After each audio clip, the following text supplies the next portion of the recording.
한 사람의 임종, 한 사람의 죽음은 참 그리스도께서 하나님께서 볼 때 믿는 자의 죽음, 의인의 죽음을 아주 기이하게 보신다고 그랬죠. 야곱의 죽음, 그래서 한 사람의 죽음은 죽음으로 끝나는 것이 아니라 이 죽음 자체가 하나의 사역이다. 죽음이야말로 큰 사역이다. 특별한 사역이다. 하나의 사역으로서 지금 이 야곱은 이 임종을 어떻게 이 큰 사역을 행하고 있는지 오늘과 다음 시간에 걸쳐서 이 말씀을 나누려고 합니다.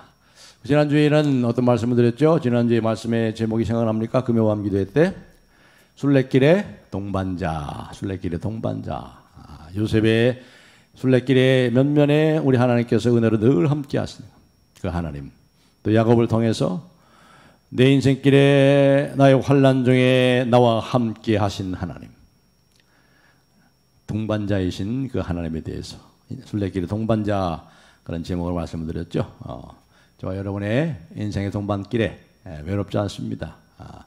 우리 믿음의 식구들도 있고, 더구나 가장 중요한 것은 임마누엘의 하나님, 임마누엘의 하나님이 우리가 늘 함께 하십니다. 늘 우리는 그걸 우리가 인지하지 못한다 할지라도 어떤 상황 속에서 어떤 가운데서도 우리 주님은 늘 우리의 동반자로 우리 함께 해 주신다. 가지 이 순례길을 길 위에 있는 우리들 본향을 찾아가는 우리들 홀로 버려두지 않으시고 우리 주님이 늘 함께 하신다. 우리가 지쳐 힘들 때, 쓰릴 때는 우리를 일으켜 세우셔서 업고 걸으시고 마지막 죽음을 통과할 때도 우리를 그냥 보는 것이 아니라 우리가 함께 죽음을 죽이시고 통과하셔서 영원한 하나님 나라로 인도하시고 영원토록 함께 하시는 우리 인생길의 순례길의 동반자에 대해서 말씀을 드렸습니다. 오늘은 이 야곱의 임종에 대해서, 야곱의 임종이 얼마나 큰 사역이다, 이런 관점에서 오늘 야곱의 임종을 살펴보려고 합니다. 죽음은 우리가 많이 죽음의 소식을 접하고 살지요. 죽음의 소식을 접하고 삽니다. 금년 연초에 우리 교회에서도 여러분들이 세상을 떠났습니다. 우리 믿음의 식구들의 어머니 또 아버지, 이게 우리가 이것을 늘 듣고 또 죽음을 하나의 일상적인 경험으로 늘 경험하죠. 절대로 피할 수 없습니다. 모멘트 모리, 당신은 반드시 죽습니다. 이 알렉산더 대왕이 자기의 부하한테 늘 아침에 일어나서 자기에게 하라는 말이 그거 아닙니까? 모멘트 모리, 당신은 반드시 죽습니다. 전 세계를 지배한 참으로 이 알렉산더 대왕이라 할지라도 당신은 죽습니다. 반드시 죽습니다. 그렇죠? 모든 사람이 사랑에 빠지고 결혼하고 자녀를 갖는 것이 아닙니다. 그렇지, 항상 그런 건 아니에요. 그러나 우리 모두가 다 모멘트 모리, 반드시 죽습니다. 이건 누구한테나 똑같아. 누구나 다 결혼하는 건 아니고, 누구나 다 사랑에 빠지고, 누구나 다 자녀를 갖는 건 아니지만, 그러나 우리 모두가 다 죽습니다. 또 다른 사람의 죽음을 경험합니다. 모든 결혼식은 장례식의 선언이요, 장례식의 출발이에요. 죽음이 두 사람을 갈라놓을 때까지 벌써 죽음이 언급되잖아요. 장례식, 이 결혼식의 복된 이 결혼식에서도 죽음이 두 사람을 갈라놓을 때까지 이렇게 벌써 죽음이 거기서 선언되고 있습니다. 그런데 참 아이러니한 건 말이죠. 죽음이 코앞에 다가와도 노인이 되어서 죽음이 바로 코앞에 와도 그걸 잘 인식하지 못하는 게 이게 참 안타까운 일입니다. 어떤 철학자가 이렇게 말했습니다. 출생과 죽음에 대한 처방은 그 사이를 즐기는 것 외에는 없다. 이렇게 얘기합니다. 출생과 죽음 사이에 대한 처방은 그 출생과 죽음 사이를 즐기는 것 외에는 없다. 아주 무신론적인, 지금 이 세상을 정말로 얘기하고 그대로 그렇게 얘기하고 있는 것이 아닙니까? 내일 죽으리니 먹고 마시자. 그러나 성경은 분명히 뭐라고 그랬습니까? 사람이 한 번 죽는 것은 정하신 것이요, 그 후에는 심판이 있으리라. 그렇습니다. 새 하늘과 새 땅이 있어요. 진짜가 와요. 진짜가 그림자 같은 인생, 그림자 같은 인생입니다. 성경에 보면은 다 헛된 인생, 허무한 인생, 오늘 아침에 있다가 잠깐 사라질 안개와 같은 인생이라고 그랬어요. 새 하늘과 새 땅이 옵니다. 그렇죠? 그래서 유명한 J.I. 패커 이 목사님이 말한 대로 그리스도의 방식을 삶을 배우는 첫 단계로서 죽음에 대한 준비를 소중하게 여기는 것이 그리스도인의 삶의 첫 출발이다. 첫 단계다. 죽음에 대해서 잘 준비해야 어떻게 돼요? 그 삶도 가치 있게 사는 거예요. 죽음과 삶과 죽음은 하나입니다. 하나입니다. 죽음에 대해서 잘 준비를 하는 것. 소중히 하는 겁니다. 야곱이 겪은 많은 큰 일들 있죠. 야곱이 정말 파란만장한 그러한 인생을 보냈습니다. 나의 환난 중에 나와 함께 하신 하나님. 참 야곱이 참 많은 환난을 당했어요. 많은 큰 대사를 당했는데 그 많은 큰 일 중에 가장 큰 일이 뭡니까? 바로 죽음을 준비하는 것입니다. 죽음을 준비하는 것. 야곱의 이야기에는 그래서 죽음이 많이 나와요. 죽음이 많이 나오죠. 그의 아버지 이삭의 죽음, 또 가장 사랑하는 아내 라헬의 죽음, 또 사랑하는 아들의 죽음의 소식, 그리고 드디어 마침내 자기 자신의 죽음입니다. 자기 자신의 죽음을 맞이하게 됐어요. 여기 오늘 말씀에 우리가 읽은 대로 28절 다시 한번 보겠습니다. 제가 읽겠습니다. 47장 28절. 야곱이 애굽 땅에 17년을 거주하였으니, 그러니까 130세에 이제 애굽에 왔죠. 고센 땅에 요셉이 총리 대신이 되어서 70명의 가족을 이제 데리고 이제 애굽의 고센 땅에 왔습니다. 17년을 삽니다. 17년. 그의 나이가 147세라. 29절. 이스라엘이 죽을 날이 가까우매. 야곱이 몇 살에 죽었어요? 147세에 죽었습니다. 147세. 그러니까 이 애굽에서 17년을 살았죠. 17년 어떻게 살았을까요? 이것도 언젠가 한번 생각하겠습니다만은 애굽의 총리 대신에 아버지로 살았어요. 생각을 해보세요. 그 애굽 제국의 제2 권력자의 아버지로 살았으니 얼마나 대접을 잘 받고 노후에 편하게 살았을까요? 그런데 그 요셉에게도 이제 죽음이 왔습니다. 이 요셉은 죽음을 준비하면서 자기가 죽을 때를 압니다. 죽을 날이 가까우매. 죽을 날이 가까우매. 참 경건하게 하나님 앞에 기도하면서 정말 하나님을 의식하고 깨어있는 사람은 자기가 죽을 날을 아는 것 같아. 죽을 때가 된 것을 아는 거, 준비를 하는 것 같아. 죽을 때가 가까우매. 그리고 이것을 하나의 큰 사역으로 지금 인식하고 있습니다. 그래가지고 이제 죽음이 임박한 것을 알았을 때 이제 어떻게 됐습니까? 다음 세대, 자기의 후손들에게 축복하면서 특별히 12 아들들에게 다 축복하잖아요. 이것을 이제 다음 시간에 한번 살펴보려고 합니다. 축복하고 오늘은 이제 요셉의 두 아들 에브라임과 므낫세에게 축복하는 큰 사역, 축복의 사역. 이 믿음을 계승하고 말이죠. 이 신앙을 유산을 남겨주고 믿음으로 축복하는 이 축복의 사역, 다음 세대 축복하는 미래를 축복하는 이라는 엄청난 사역을 여기서 그렇게 하고 있습니다. 자, 우리가 이 죽음에 대해서 한번 심각하게 생각할 필요가 있습니다. 내가 죽으면 어떻게 될 것인가?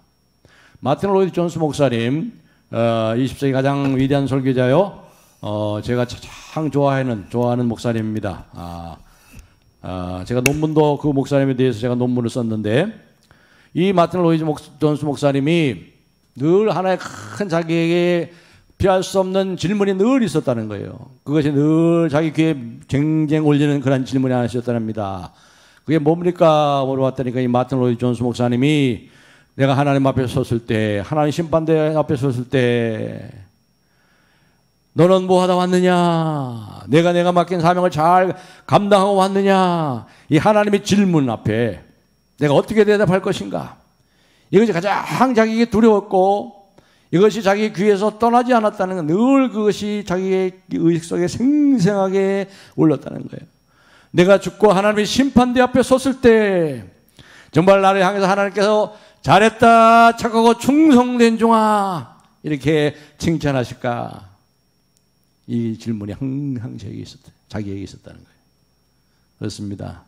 우리가 죽으면 어떻게 될 것입니까? 반드시 각 사람이 하나님의 하얀 백보자 하나님의 하얀 흰보자 앞에 백보자 앞에 심판대에 우리가 벌거벗은 몸으로 선다는 겁니다. 그때 하나님 앞에 우리가 어떤 평가를 받을까? 진짜죠. 그게 진짜죠. 이 세상에 우리가 어떻게 인생을 마칠 것인가? 내가 이 세상에 남길 유산은 무엇인가? 이 유산에 대한 이 마지막 질문, 나이가 먹어가면서 마음을 쓰는 부분이 바로 그것입니다. 야곱은 먼 이국 땅, 이 고셋 땅 애굽에서 죽음을 앞두고 남길 유산을 곰곰이 생각합니다. 10대에는 그러죠. 10대에는 뭐 될까? 무엇이 될까? 야구 선수가 된다 그러고 농구 선수가 된다 그러더라고요. 우리 10대, 우리 다음 세대, 우리 유초등부 아이들이 20대가 되면 누구하고 결혼할 것인가?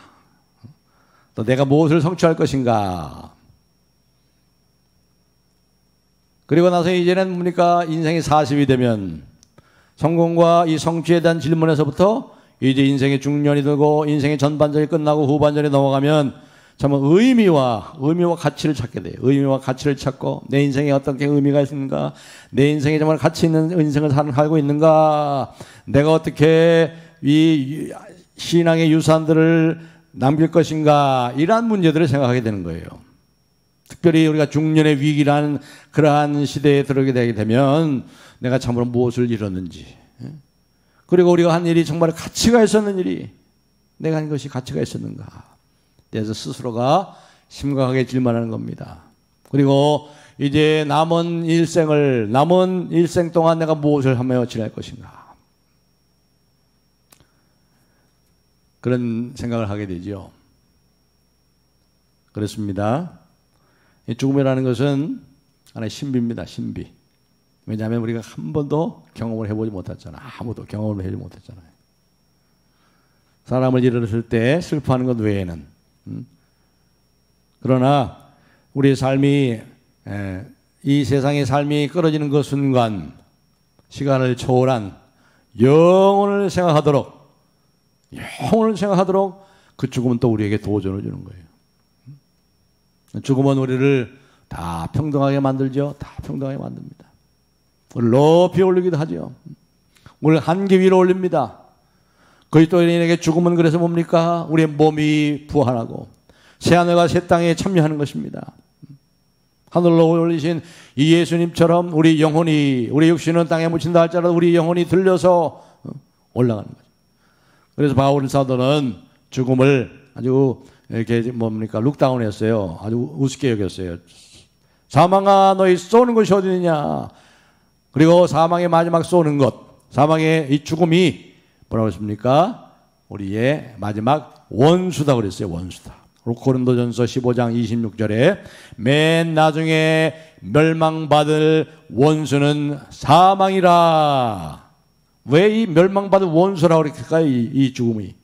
왜냐하면 죽음 자체도 무서운 파괴를 가졌잖아요. 죽음이 무서운 파괴를 가졌잖아요.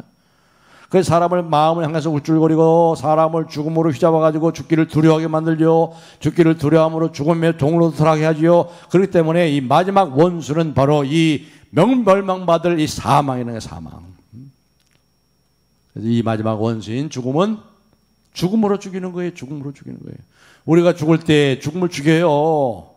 우리가 죽을 때 죽음을 정복해요. 그리스도의 죽음이 죽음을 죽였기 때문에, 그리스도의 그 죽음이 죽음을 멸망시켰기 때문에 죽음이 죽었어요. 죽음이 죽었어요. 그리스도의 부활로서 보장이 됐습니다. 죽음이 사망했어요. 죽음은 죽음으로 죽이는 거예요. 그러니까 우리가 죽어봐야 죽음의 원수를 완전히 물리치는 거예요. 그래서 맨 마지막에 멸망받을 원수는 사망이라 그렇게 말하는 거예요. 사랑하는 성도 여러분, 여러분 죽음을 두려워합니까? 두려워하지 않죠. 두렵지 않죠. 두렵지 않아요.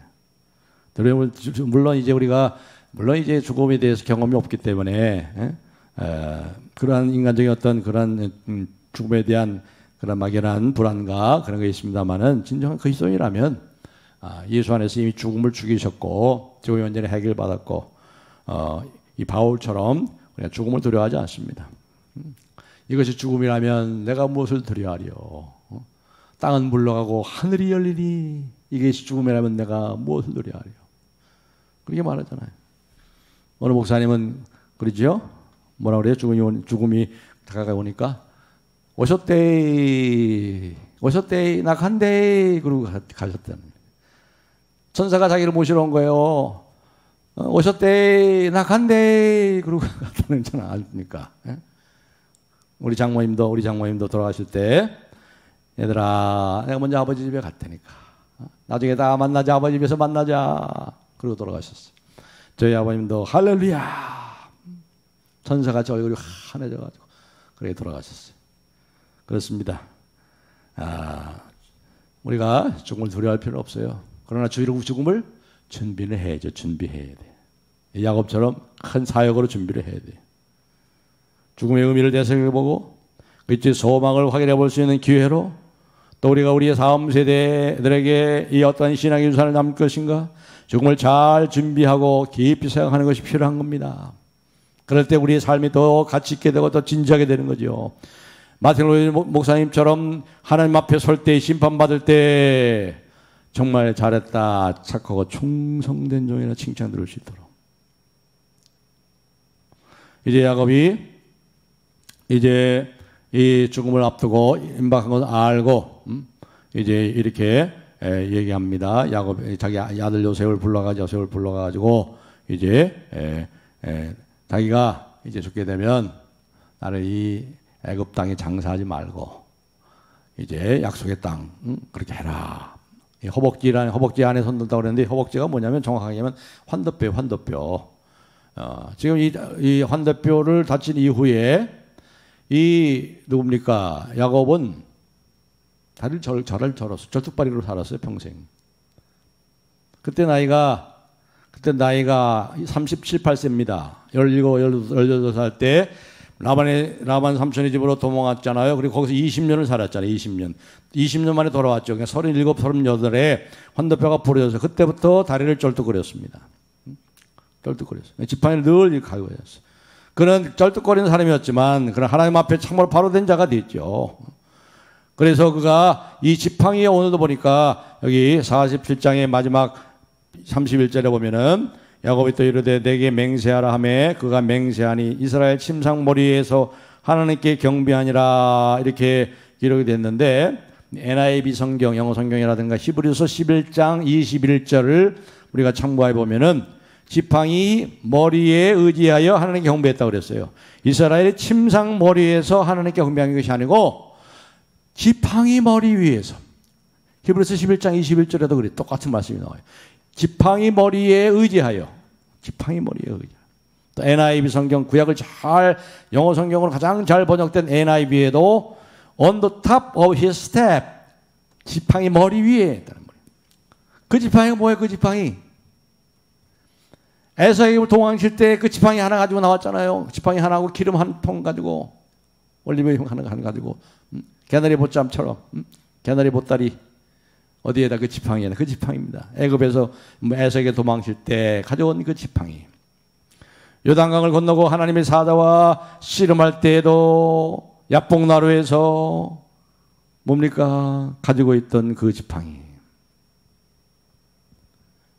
그리고 하나님과 가족과 그 모든 땅에서 그분의 약속을 자신의 생애 땅에서 이루신 그것을 알고 바로 그 지팡이의 머리에 의지하여 하나님께 경배했다. 야곱은 이렇게 그 지팡이를 통해서 하나님의 그 은혜를 기억하면서 믿음으로 감사하며 마지막 순간까지 그 지팡이 머리에 의지해 경배했다는 거지. 경배했다. 죽음 자체가 하나의 신앙 훈련입니다. 죽음 자체가 신앙 훈련입니다. 삶을 하나님 중심으로 바라보도록. 그러니까 죽음은 한편으로는 이 세상에서 우리의 모든 업적과 성취의 종지부를 찍는 거예요. 업적과 성취가 중요한 것이 아니라는 것입니다. 무엇이 참으로 중요한가? 죽음 이후에 정말 무엇이 남을 것인가? 무엇이 궁극적으로 중요한가? 죽음을 통해서 본단 말이에요. 죽음을 통해서. 무엇이 하나님이 귀하게 보시는가요? 무엇이 계속 남을 것인가? 죽음 위에도 계속 남을 것이 무엇인가? 그렇기 때문에 무엇이 궁극적으로 중요한 것인가?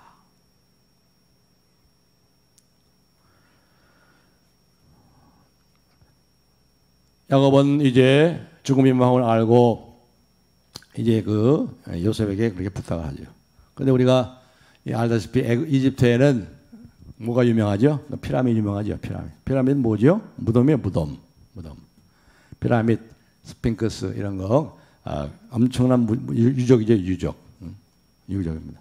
그런데 이 유적지가 전부 어디 있는지 아세요? 이 피라미드이 전부 이집트의 어느 쪽에 있는지 아세요? 나일강 서쪽에 있습니다. 다 건너편 쪽으로. 왜 그렇게 짓는지 아세요? 왜 그렇게 짓는지 아세요? 나일강 서쪽에 든다는 것은 뭡니까? 애굽인의 삶 전체는 죽음이야, 죽음. 인생의 황혼에 초점을 맞춰졌기 때문에 오늘까지도 다 나일강 건너편 서쪽에 다 하게 돼 있어요. 그래가지고 그 죽음을 통해서 자기 업적들을 남기고 업적들을 과시하기 위해서 크게 뭡니까? 이 피라미드를 짓잖아요. 피라미드. 그런데 성경은 달라요. 여기 야곱은 달라요. 죽음은 인생의 황혼이 아니에요. 뭐예요? 밝아오는 새벽의 여명입니다. 여명. 죽음은 부활의 시작입니다. 부활의 새 아침이 밝아오는 거예요. 그런데 더 좋은 것, 비교할 수 없는 것이 다가오는 거예요. 새 하늘과 새 땅이 우리에게 펼쳐지는 거예요. 그래서 믿음의 조상들의 무덤이 별로 없어요. 우리가 이스라엘 성지순례 가면 뭐 무덤 가본 적 있어요? 없잖아요. 하나도. 예수님도 무덤이 없잖아요. 예수님은 무덤이 비어 있잖아요. 야곱이 그 여정 가운데 남긴 것은 업적이 아닙니다. 야곱이 업적이 아니에요. 어떤 성취가 아니죠. 야곱이 그의 인생의 여정 가운데 남긴 것이 뭡니까? 많은 기념물을 남겼어요. 기념물. 베들에서 뭐예요? 베들에서 천국에서부터 하늘에서부터 사다리가 내려와가지고 그 꿈을 통해서 나를 위하시고 나와 함께 하시는 하나님, 나의 삶 속에 하나님이 여기 계신 걸 내가 알지 못하였도다. 그래 거기서 뭐예요? 하나님을 예비하고 그 배달이라고 그랬잖아요. 배달이라는 기념을 쌓았잖아요. 기념비로 삼았죠. 거기다가 자기가 배던 뭡니까? 베개에다가 기름을 붓고 기념비로 삼았잖아요. 기념부를 남겼어요. 은혜의 기념비. 장인 라반에게 도망쳐가지고 돌아오는 도중에 어떻게 했습니까? 돌 기둥에 기념비를 세웠어요. 하나님의 보호하심을 기념합니다. 기억합니다. 세겜에서 또 지체하다가 그 디나가 또 성폭행을 당하고 비극적인 사건이 났을 때에도 다시 뭡니까? 베델로 올라가자. 우리가 거기서 하나님을 다시 찾자. 그 베델에서 또 기념비를 만들었어요. 거기서 예배를 했어요. 기억했어요.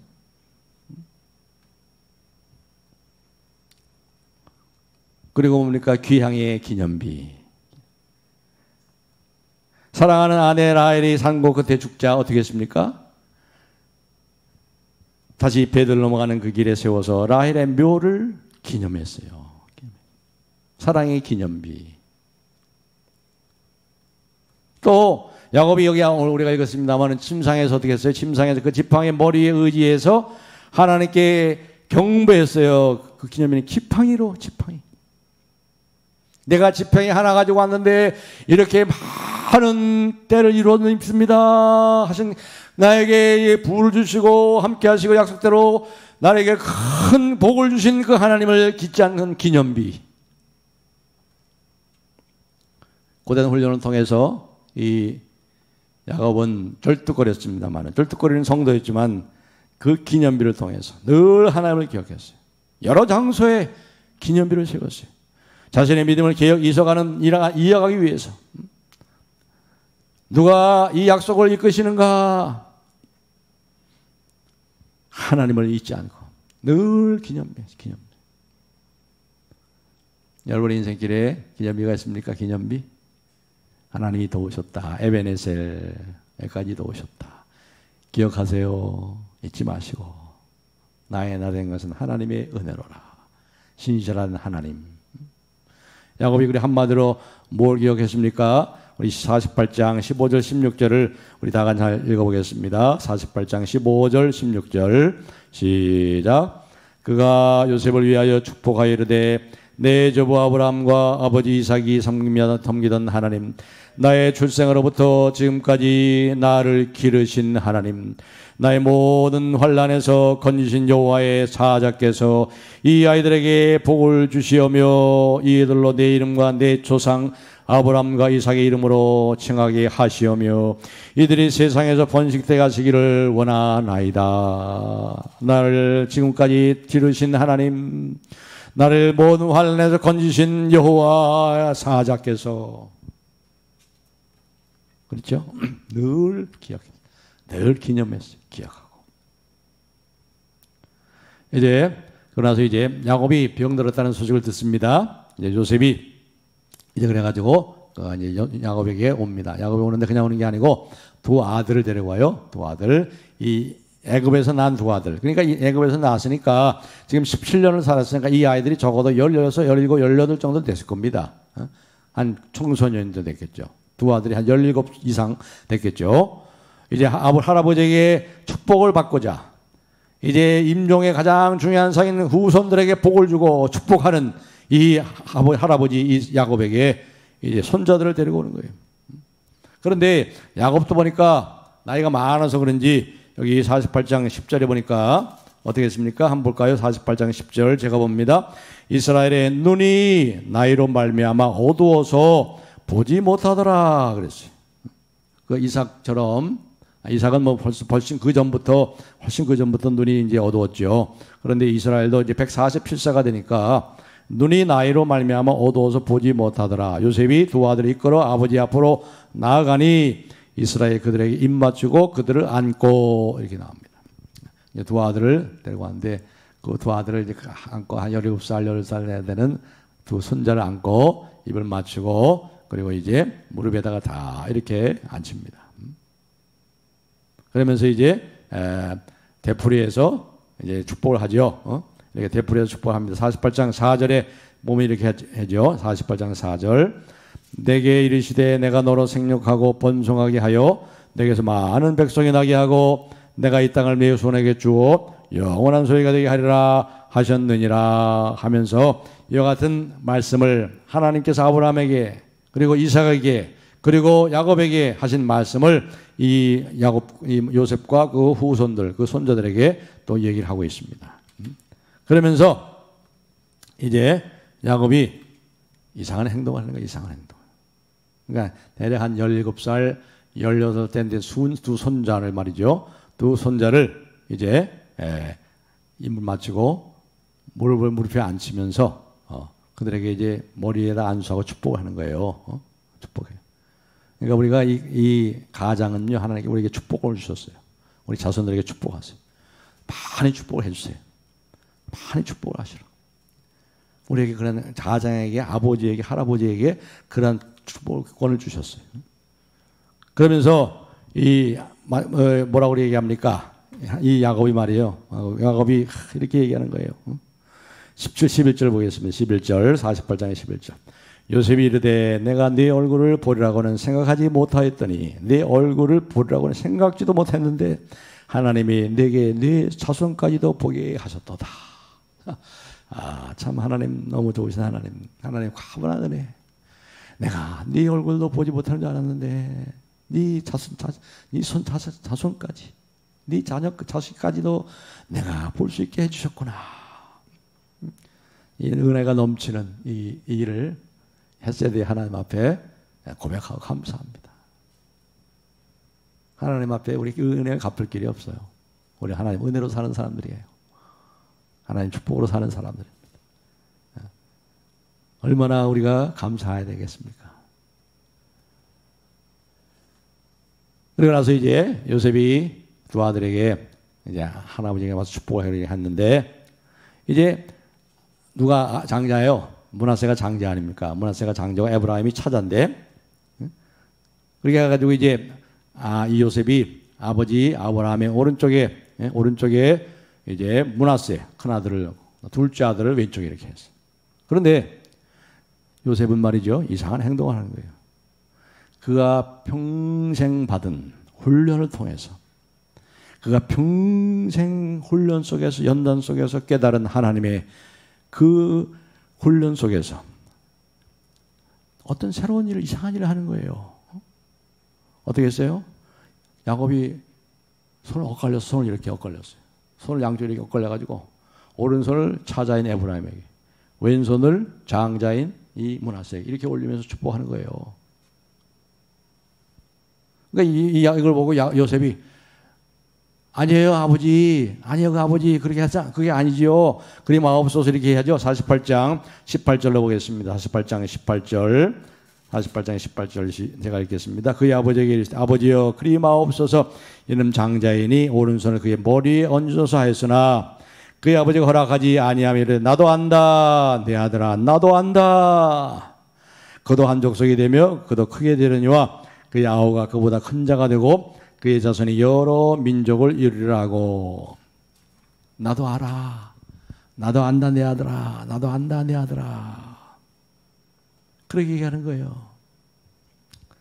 자, 여기 보면은 여기 축복을 하는 말씀은 똑같은데, 똑같아요. 축복의 기도는 똑같습니다. 뭐라고 축복합니까?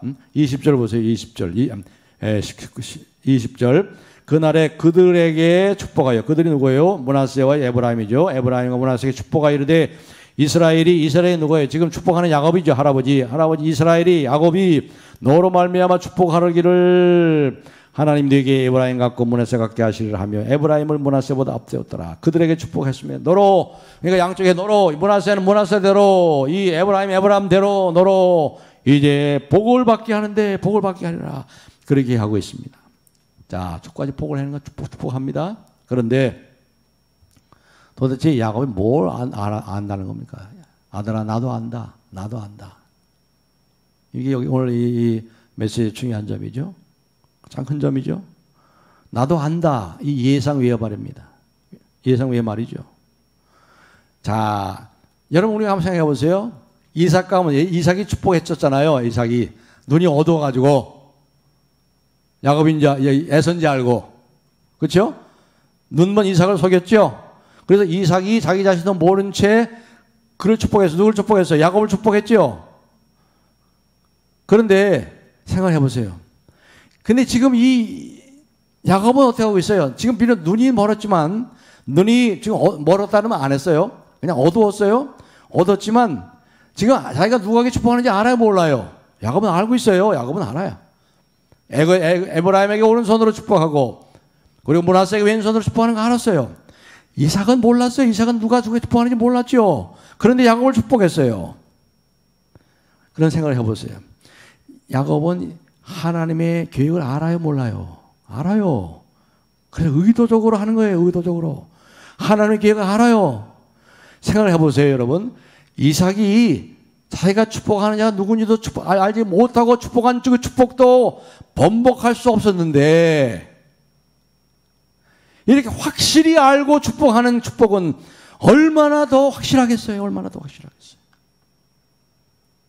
야곱은 뭘 알았을까요? 하나님의 은혜가 어떤 선천적인 조건이나 우월감이나 재능이나 가족 내에서의 위치나 그가 장남인지 차남인지 인간적인 장점에 따라 받는 것이 아님을 알았습니다. 하나님은 편애 없이 다 사랑하세요. 그리스도 안에서 저와 여러분을 똑같이 사랑하세요. 누구를 더 사랑하지 않아요. 무조건적으로 조건 없이 인간의 어떤 조건이나 어떤 요소나 어떤 예상과 상관이 없습니다. 야곱은 어떻게 했어요? 그 자신이 둘째로 태어나서 형제서열에서 낫다고 불리한 위치에 있는 것이 아님을 경험적으로 알았어요. 경험적으로 인생을 살아오면서 알았잖아요. 지금 하나님의 길은 우리의 길과 다른 겁니다. 우리가 하나님을 통제할 수 없어요. 은혜와 복을 내가 원하는 대로 내가 조절할 수 없어요. 하나님께서는 놀라우신 분입니다. 하나님의 아름다우심을, 하나님의 그 은혜를 알았습니다. 하나님의 주권을 알았어요. 복음을 알았어요. 로마서 5장 6절에 이렇게 말씀했죠. 우리가 아직 연약할 때 그리스도께서 경건치 않은 자를 위하여 죽으셨도다. 사랑하는 성도 여러분, 여러분이 그리스도 안에 있습니까? 여러분이 성령 받았습니까? 하나님의 자녀가 됐습니까? 하나님의 은혜로 구원받았습니까? 걱정하지 마세요. 여러분의 자손들 걱정하지 마세요. 여러분의 자녀들은, 그리스도 안에서 여러분의 자녀들은 결코 어둠 속으로 그냥 사라지지 않습니다. 비록 지금 고통을 통해서, 상실을 통해서, 지금 좌절되고 또 부모의 잘못으로 인해서 이 야곱의 가정의 그 깨어진 가정의 모습 속에서, 아버지와 어머니의 그 갈등 속에서, 형제들의 그 갈등 속에서 많은 좌절된 그러한 사건들을 통해서 일을 다 끝마치지 못한 것 같고, 이 세상에 그래서 내가 순례 종지부를 뜬다 할지라도 그냥 그렇게 끝나는 것이 아니라는 거예요. 끝나는 것이 아니에요. 하나님은, 그 하나님의 사랑은 삶의 모든 과정에 다 드러나고 있어요. 한순간도 떠나지 않고 있어요. 그렇잖아요. 한순간도 떠나지 않았어요. 요셉의 형들, 하나님의 그들을 향한 은혜가 하나도 떠나지 않았어요. 마침내 모든 것을 다 바로잡아줬죠. 모든 것을 합력하여 선을 이루셨죠. 세겜에서의 실패, 가정의 깨어짐, 이 모든 것들을 통해서 하나님의 사랑은 우리를 그냥 내버려 두지 않습니다. 이것을 야곱은 알았어요. 하나님께서 그리스도 예수 안에서 우리에게 약속하신 것을 반드시 지키시고, 내가 너에게 복을 주고 복을 주며 내가 영원히 너와 함께 하리라. 너는 내 백성이 되고 나는 너의 하나님이 되리라. 하나님의 약속은 변하지 않아요.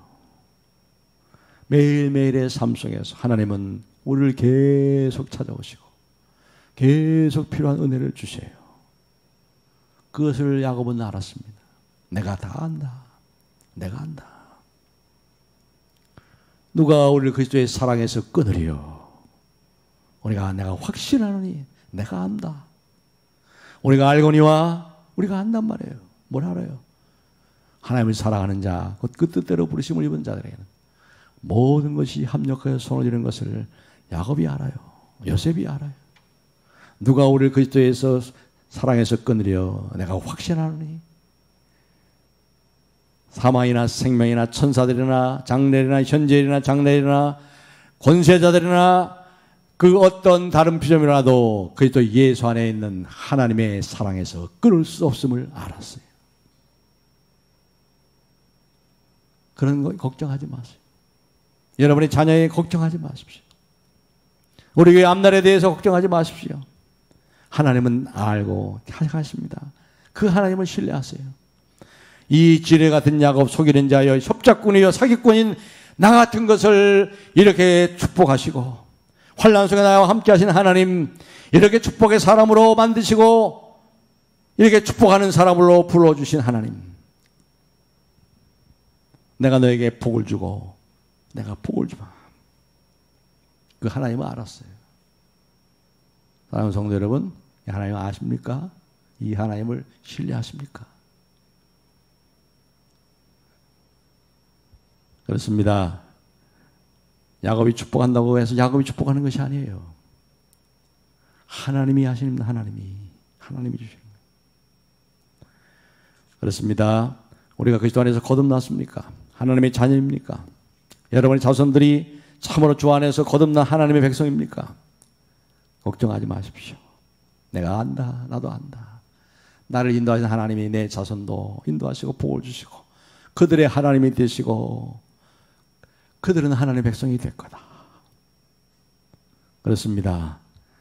우리를 떼어날 수 없는 하나님의 사랑으로 꼭 붙드시고 있는 그 하나님의 사랑 안에 깊이 들어가시고 그리스도의 사랑의 넓이와 높이와 깊이와 길이가 어떠함을 깨달아 하나님의 충만한 것으로 충만케 되는 그러한 삶을 누리고 증언하고 우리 다음 세대들에게, 여러분의 후손들에게 이렇게 축복하는 축복의 통로가 다 되기를 주님의 이름으로 축복합니다.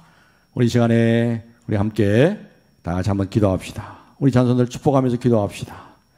하나님은 압니다. 하나님이 우리를 부르셨사오니 하나님을 부르시면 후회함이 없습니다. 누가 우리 그리스도의 사랑에서 끊겠습니까? 그 하나님을 믿고 신뢰하며 참으로 하나님 안에 사랑 안에 더 깊이 들어가게 하옵소서. 걱정하지 않고 참으로 하나님 앞에 우리의 죽음을 준비한 우리 죽음이 참으로 복된 사역이 되게 하옵소서. 우리 다 같이 잠깐 우리 한번 기도하겠습니다. 할렐루야. 아버지 하나님 감사합니다. 이전에 있으니 감사합니다. 주여 우선 감사하겠습니다. 감사합니다. 우리에서 우리를 위하시고 나의 하나님의 은혜를 믿습니다. 우리 하나님을 부르셨사오니 하나님 우리 은혜에서 믿습니다. 그러니까 하나님께서 끝까지 책임지시고 함께 하시고 인도해 줄 줄 믿습니다. 주여 나를 여가시는 하나님께서 주여 너희 자매를 노예도 지켜주시고 함께 하셔서 주여 들어있도록 도와줄 줄 믿습니다. 주여 이를 허리하셔서 우리의 축복이 되게 하시고 이 사역이 나의 사역 아버지의 큰 복이 되게 하셔서 우리에게 하시고 우리에게 되게 하옵시며 주여 예를 들었더라도 우리를 들어갔습니다. 참으리가 단지라도 헤어를 들어갔으니 믿습니다. 비록 예를 들었더라도 해주시는 하나님 아버지 감사합니다. 예수님을 이해해 감사합니다. 조셉이 용하니가 나하고 있지만 좀 이런 혈관이 주의 사랑으로 하나님의 싸우니를 해주시고 주여 우리 오신 하나님을 찬송합니다. 그래서 이 하나님의 그 신뢰함을 해주는 저희를 되게 하옵소서. 우리를 하시고 하나님의 선이 감사합니다. 우리를 확신하게 하시고 우리를 위하셔서 우리를 하나님을 할렐루야 하나님을 해주시고 우리를 들어주시고 우리를 하시고 우리를 베푸셨습니다. 우리를 주옵소서. 우리를 하시고 우리를 보아주셔서 아버지 하나님을 손에 맡깁니다. 우리 하나님 손에 맡깁니다. 주여 손에 맡기오니 아버지 하나님을 하시고 우리를 서서 하시고 마침내 보시고 주여 하나님의 경비하며 저희들을 혈들어 내버려 주옵소서. 우리 소원이 하소서. 신실하신 하나님, 약속하신 대로 반드시 그 약속을 이루신 하나님을 찬송합니다. 너는 내 사랑하는 내 백성이라, 내 사랑하는 아들이라, 내 사랑하는 딸이라 부르셨사오니 우리 주님의 부르심에는 결코 후회함이 없는 줄로 믿습니다. 우리는 지금 요셉과 야곱의 삶을 보면서 요셉이 죽었던 줄 알았던 그 요셉, 하나님이 많은 환난 속에서도 그러나 하나님은 언제도 한순간도 야곱을 잊지 않으시고 요셉을 잊지 않으시고 그들의 백성을 잊지 않으시고 약속대로 이루신 것을 저희들이 봅니다. 하나님, 그 신실한 하나님을 우리의 믿음의 눈을 열어서 보게 해 주옵소서. 그 하나님을 믿고 신뢰하는 우리의 삶이 되도록 도와주시길 원합니다. 우리의 믿음이 더 견고해져서 그 신실한 하나님 약속대로 이루시는 하나님께 소망을 두고 하나님 우리 현실의 삶 속에서 낙심하지 않도록 좌절하지 않도록 우리의 소망을 살아계신 하나님께 둘 수 있도록 우리에게 믿음의 복을 더하여 주옵소서. 마침내 우리 하나님 영광을 받으시고 이 야곱의 고백처럼 내가 안다 나도 안다 참으로 그 지렁이 같은 야곱을 이스라엘로 바뀌시고 축복의 사람으로 만드시고 그렇게 사랑으로 찾아오신 하나님, 그 하나님으로 인하여 기뻐하며 그 하나님께 영광을 돌리는 복된 우리의 삶이 되도록 사랑하는 성도를 축복하시고 그 사랑하는 성도를 통하여 그 후손들이 복을 받아 하나님의 축복의 통로도록 귀하게 쓰임받도록 복 내려 주시옵소서. 믿사옵고 감사드리며 예수님의 이름으로 기도하옵나이다.